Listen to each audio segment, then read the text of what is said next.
Tom Brady speaks with Variety magazine about his decision to come out of retirement and his football future beyond 2022. That we continue listing off the players that we are most looking forward to watching in training camp today, covering the wide receiver and tight end positions. Let's go. You are Locked On Buccaneers, your daily Tampa Bay Buccaneers podcast, part of the Locked On Podcast Network, your team every day.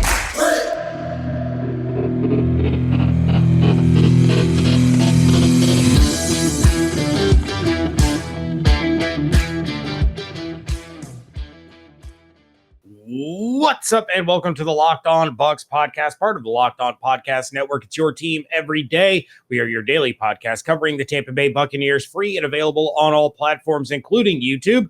And we thank you for making us your first listen or view of the day. I am James Yarcho, joined by my Cheez-It-loving co-host, David Harrison. You can check out all of his written work over at Sports Illustrated's BucsGameDay.com. Check out my work over at SB Nation's BucsNation.com. And, of course, you can follow along on Twitter at LockedOnBucs, at JYarcho_Bucs, and at DHarrison82. Thank you again for making us your first listener, your first view of the day. Tom Brady has not retired for 2023 yet. And that's something that we're going to talk about all season long. Tom Brady not closing the door on 2023. Recently, in an interview with Variety magazine, in which they covered a wide range of topics from his retirement or not retirement to his relationship with former President Donald Trump. That's an interesting topic. To his deal with Fox, all caps. When asked about if he knows when he'll be done playing football, Brady said, quote, "I really don't. I would say it's year to year. Could this be my last year? Absolutely. Could I change my mind? Absolutely. I've realized I don't have 5 years left. I want to do it my way. I want to give it everything I got and see where I'm at. My body feels really good. I've had a lot of traumatic injuries over the years, but if things go really smoothly and we win, that'd be great." End quote. Something that Tom Brady didn't learn in Michigan, proper English. There was absolutely nothing wrong with the way he said any of those things. We say that'd be great all the time. So I'm not really sure. And I end sentences with "at" all the time and say "I got" stuff all the time as well. But, OHIO, go Buckeyes. I've given up on anybody being able to not end a sentence with a preposition. And didn't Ohio State have a quarterback talking about, we didn't come to school to go to school? It's very pretty true. Sure that was a thing that happened. Touche, sir. Anyway. Now my takes are extra toasted thanks to you. It's not surprising, but at the same time, it's a little surprising. We're all kind of assuming this is it for Tom Brady. But the fact that he's already kind of preparing the NFL world for maybe I'm not quite as done as you all think I'm going to be.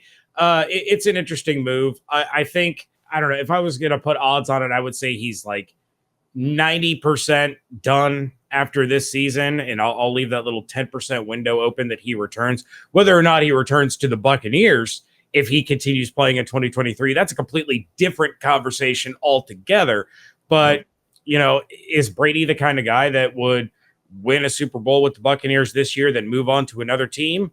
Maybe. Is he the kind of guy that would win a Super Bowl with the Bucs and try to do back-to-back with the Buccaneers? Probably. I don't know. It's fun that he hasn't completely closed the door, but I think he'd still probably lean retirement regardless of the outcome this year. Here's the thing. So we kind of talked about this earlier in the offseason about what would make Tom Brady come back, right? And obviously you have to win the Super Bowl.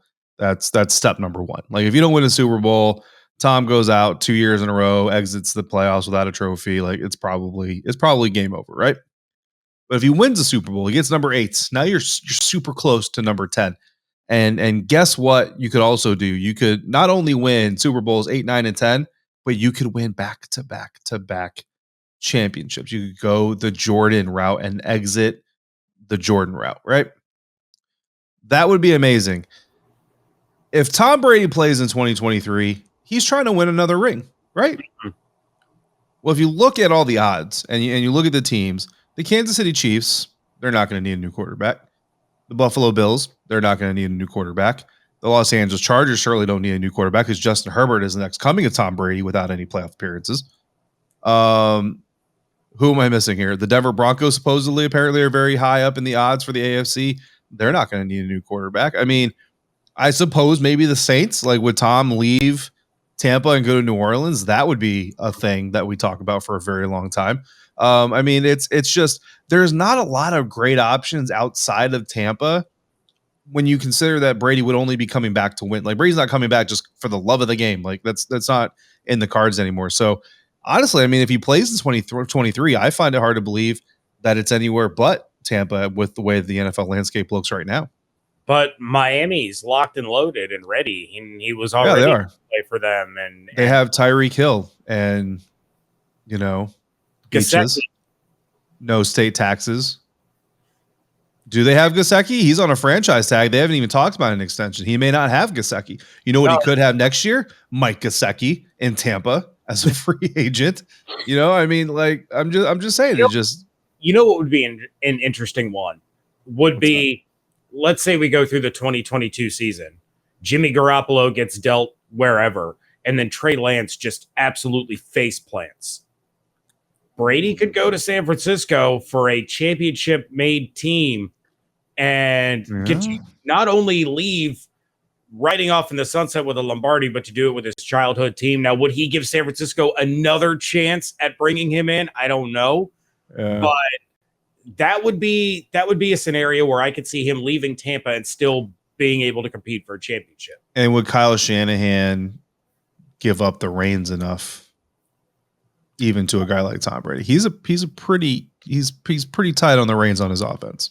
If he says that he won't, then John Lynch will just hit him in John Lynch fashion, and we'll just fire him, and Sean Payton will take over as head coach of San Francisco 49ers. We just broke the hearts of two fan bases at once, and we're not even 8 minutes into this episode. Coming up next, we're going to talk about more things that are not going to make you upset, hopefully, and we're going to do so thanks to our friends over at Built.com, the people who invented healthy and tasty, who are coming back at you with the latest gift for your taste buds. You've probably tried the amazing coconut brownie chunk Built Bar, but guess what? Your friends at Built have given coconut brownie chunk the Puffs treatment. That's right. You can now coconut brownie chunk Built Bar flavor your way to a marshmallow covered in 100% real chocolate.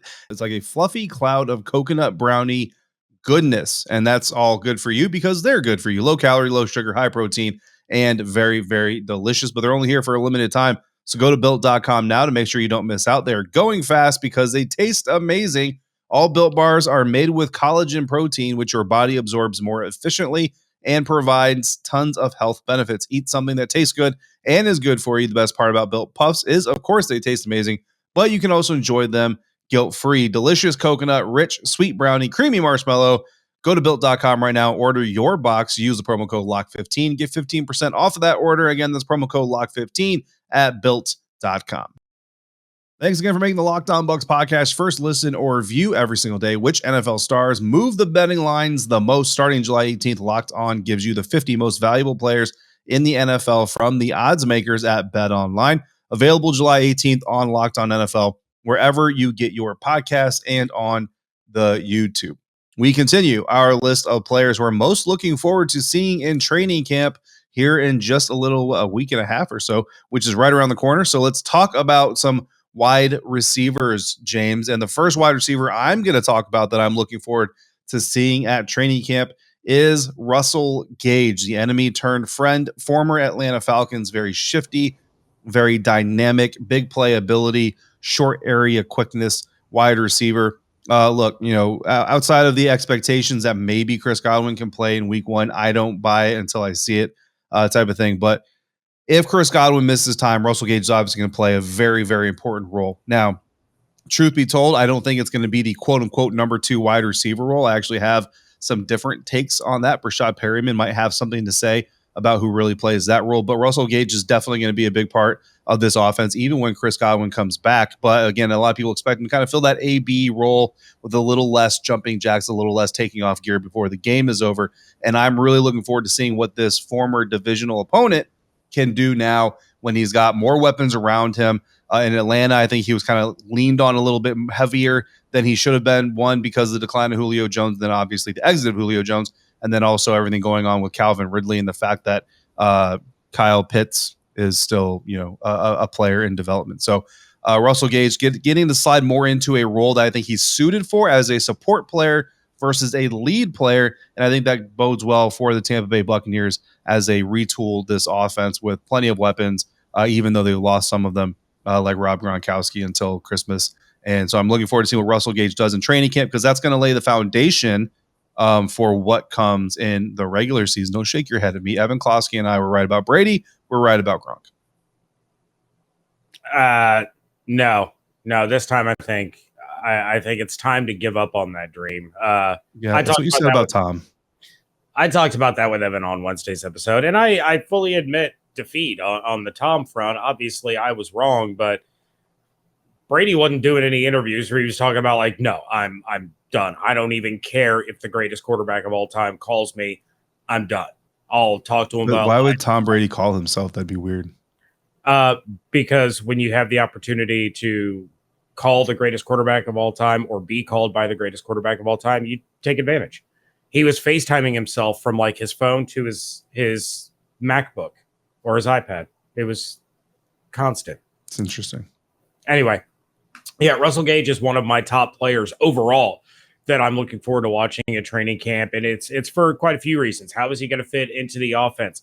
How is he fitting in, as far as his role, whether Chris Godwin is able to be on the field or not? How is he picking up the offense?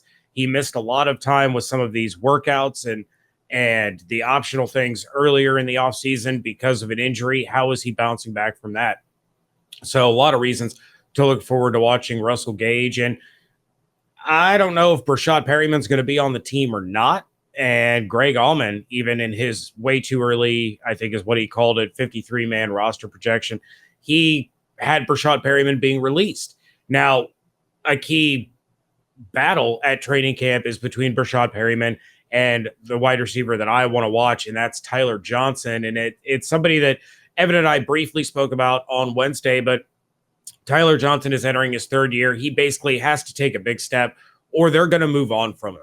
He came in last year overweight, not in shape, didn't really contribute much during the early parts of the season. Then you see injuries piling up. You're losing Chris Godwin, and they're still not looking to Tyler Johnson. They're still going to guys like Cyril Grayson or bringing in Brashad Perriman or all these different things. And Tyler Johnson should have been continuously moving up that depth chart. So he has to come out and he has to basically fight for a job.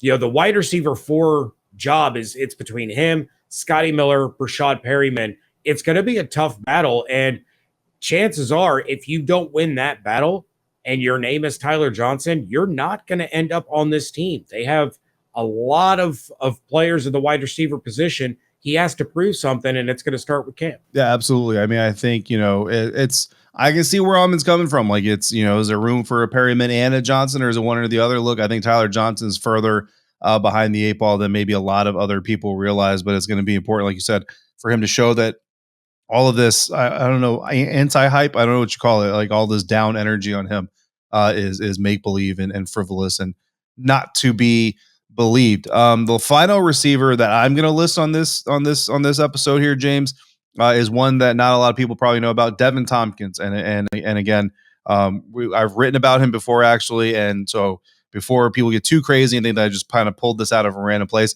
head coach Todd Bowles, shortly before the team broke before training camp, he was asked, who are you looking forward to seeing when camp gets here? And Devin Tompkins was the name that he mentioned, or at least was one of the names they mentioned. 5'8", 155 pounds. So he's obviously a massive athletic specimen.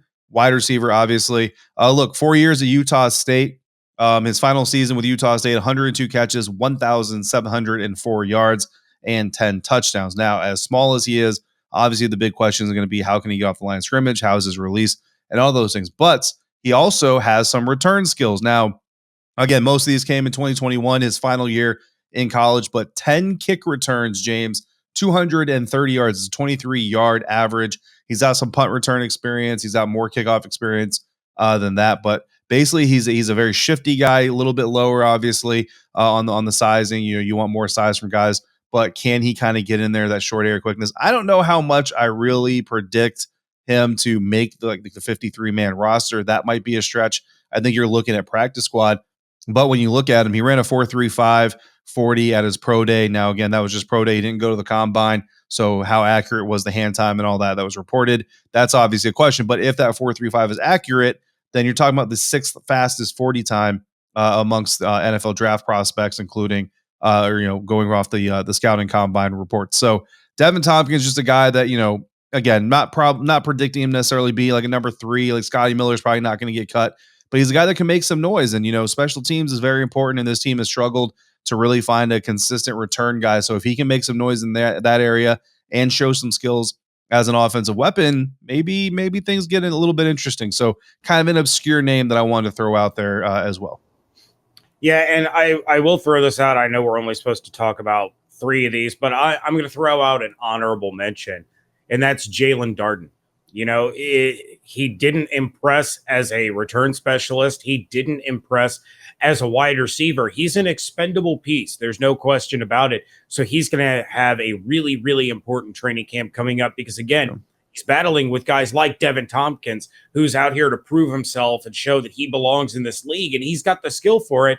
So, if Tompkins is tearing things up at camp and in preseason, and Jalen Darden is Jalen Dardening, then there's no question that Tompkins would make the team over Darden. They could figure out the returner thing. I don't know if Tompkins has that experience or not, but maybe that's a role that he's able to fit into. We've seen Scotty Miller work with the punt team before as a return specialist. So Darden's another one who's certainly battling really, really hard for a roster spot. So coming up in just a moment, we are going to talk about the vast talent and all the different options at the tight end position. But first, betonline.net is your number one source for all of your betting needs and sports information. Find all of the latest sports developments, league reviews, and news, including Major League Baseball. And right now, you got the British Open going on over with the PGA, a wonderful sport. Golf is. BetOnline is your continued source for all of your sports wagering information, including live betting, esports, and scores. And BetOnline.net remains the best spot for all of your sports scores, podcasts, and news this season. BetOnline.net is the fastest and easiest way to check in on all your favorite sports and events, including the MMA, boxing, and golf. Head to the website today or use your mobile device to learn about the trends and action. BetOnline, where the game starts. Wrapping things up here on a Friday edition of the Locked On Bucs podcast. And it is time to talk about the tight ends. And David, there's 3 of them. Are we going to talk about how important training camp is for Cody McElroy? No, we're not. There's, as of right now, there's basically 3 tight ends that are important to watch at training camp. Do I still think that they're going to add a veteran tight end to the mix? Absolutely. I do think that is something that's going to happen. Is that tight end's name Rob Gronkowski? No, yes. It is. No, it is not.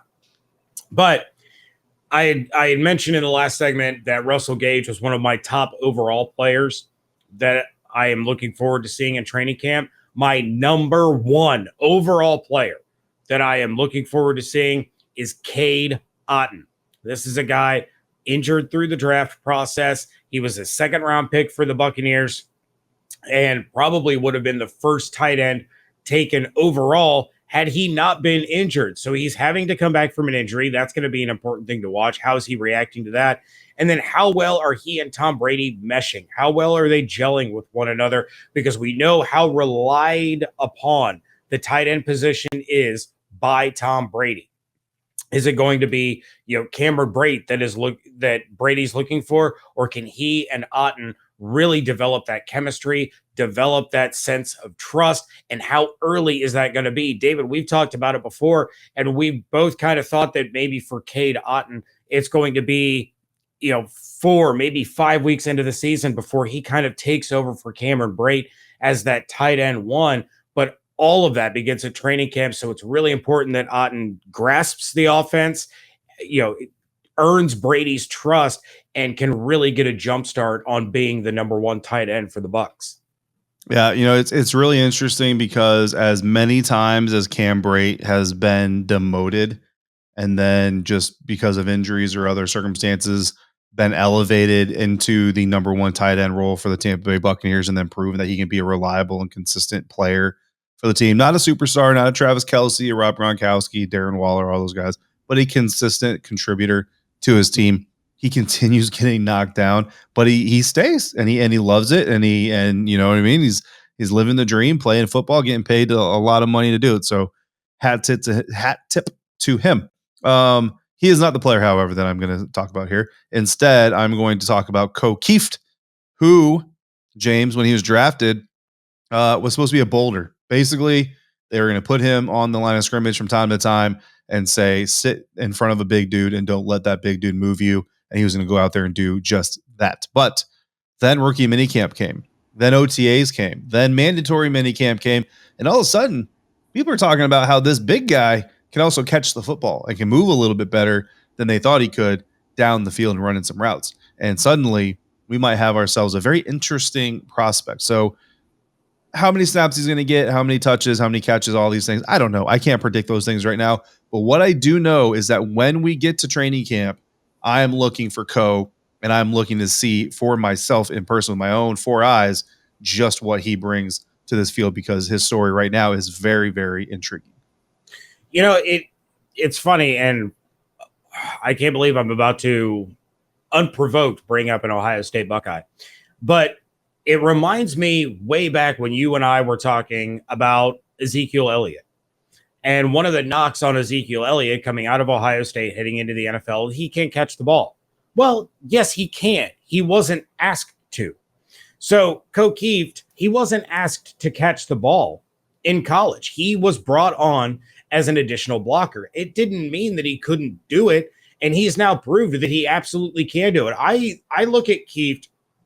I don't think he's going to be able to overtake Otton or Brate. Don't get me wrong. But I think a lot of people are going to be surprised at the usage of Kieft in the red zone throughout the year. He's going to be a guy that they'll bring in primarily to block, but then he's going to be sneaking out on some of these routes and he's going to get some of these 5-6 yard dump offs and probably be wide open because nobody's ever going to think, oh, we need to cover Kieft. Let's not worry about Mike Evans or Chris Godwin or Cade Otton or Russell Gage or Cam Brate or Scotty Miller. No, let's focus on Kieft.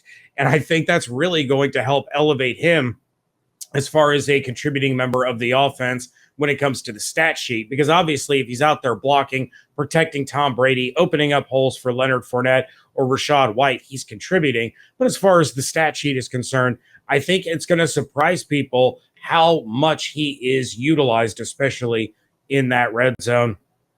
And then finally, David, of course. Wait. Oh, yeah. More touches in 2021. Kieft or Keyshawn Vaughn? Keyshawn Vaughn. Just want to see how deep your love for Kieft went. I think Vaughn will have more touches this year than he had last year. I really do. More touches, Rachaad White or Keyshawn Vaughn. The fate of our partnership rests on this answer. White. Okay. I will stay then. I would say in order of touches for the running back room, it goes Leonard Fournette, Rachaad White, Keyshawn Vaughn, Gio Bernard. Yes, I think agreed. that's the pecking order there. All right. Old reliable, old faithful, trustworthy, team guy, Cam Brate. He's the number 3 tight end to watch. And look, there are reasons to watch him beyond, it's Cam Brate. He's going to be fine. He's been in the offense for like 16 years, and he and Tom get along, and trophies were thrown from one to the other on boats during parades.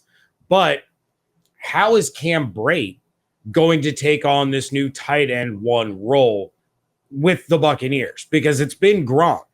And before it was just Gronk, it was Gronk and OJ. A lot of people continue to forget how heavily utilized OJ Howard was in the beginning of the 2020 season. I mean, he was he had out-targeted, out-received, and outscored Gronk over the course of the first few weeks. And Brate was just kind of an afterthought. He very rarely saw the field. So now he's been thrust back into that tight end one position. How is he taking that? That's a lot of pressure for him. That's a lot of pressure for the offense. That's a lot of pressure from his quarterback to be the guy. So there is going to be a little bit of an adjustment on his part, and there's going to be some competition between he and Cade Otton. So Brate, it is still really important to keep an eye on him because of all of the changes that he's going to have to go through as part of this offense. Yeah, absolutely. I mean, it's kind of funny the way you began that statement. I think Cam Brate is the ultimate friend-zoned player, maybe in the entire National Football League. Like, that's the best way ever been put. Yeah, like we like you. You're fun to hang out with. Really valuable, but just not that way. We're gonna bring in OJ Howard. We're gonna bring in Rob Gronkowski. We're gonna bring in Cade Otton. So I mean, it's again, I applaud Cam Brate for sticking through because a lot of other players in that position would have left a long time ago. But like you said, still very important to see how he's going to click, how he's going to mesh, how the team is going to look. However long he is tight end number one before, again, we all presume that Cade Otton becomes tight end number one. But again, I mean, look, OJ Howard didn't take over as tight end number one as early as we thought either. So I mean, Cam still has his ability to kind of put a little depth chart stiff arm out there. Real quick, David, before we get out of here, Cade Otton, he wore number 87 at Washington. No, stop it. He getting number 87 here? Stop it. No, he's getting number 93. I mean, that is an eligible receiver number. Yeah, gross. But no, he's not getting 87 because if he does, Tom Brady will never throw him the football. Or Tom Brady will always throw him the football because he'll just see the number and forget, oh, yeah, that's not Gronk. That would be pretty funny, though, actually. But, because if he wore it, it would not only have to be with Gronk's permission, but also with Brady's permission. So, I mean, that's the only thing. Like, if they announce Cade Otton's moving to number 87, I would naturally be okay with it because there's no way this rookie from Washington just did it. Just went to the equipment manager, was like, I'm taking that number. And there's no way the equipment manager would give it to him without clearances. So, I mean, if it happens, it's going to be with the blessing of both Gronk and Tom. So I would support it, but it's not happening. It's going to be one of those situations where he wears number 87 in week one. He has 0 targets. Then in week 2, he's got his number 87, but he also wears like the full arm brace. And all of a sudden he's got 14 targets and 11 receptions, 120 yards and 2 touchdowns because Brady legitimately forgot that he wasn't Gronk. Hey, look, Cade Otton's mother used to always say, must be maple syrup because butter don't drizzle like that. Something like that. Nice pull. I forgot about that. All right. With that, David, we are going to get out of here. Thank you again for making Locked On Bucs your first listen or view of the day. Now make your second listen to the Locked On NFL podcast. Our national NFL experts and insiders keep fans dialed in with the biggest stories and the latest news from around the league because an offseason does not equal a break in action. We're going to be back on Monday, continuing our positional breakdowns. David, I think it's time we go to the trenches on either side of the football. We'll finish up the offense with the O-line. Then we're going to start to head over to the D-line and talk about that. If there's something that you want us to talk about, of course, you can send us an email to lockedonbuckspodcast@gmail.com, or you can leave us a voicemail at 813-444-5841. Check out David's work over at bucksgameday.com. Check out mine at bucksnation.com. And, of course, follow along on Twitter at LockedOnBucs, at Yarcho_Bucks, and at DHarrison82. Hope you all have an absolutely outstanding weekend. Stay safe, stay healthy, fire the cannons. We thank you so much for joining us right here at Locked On Bucs.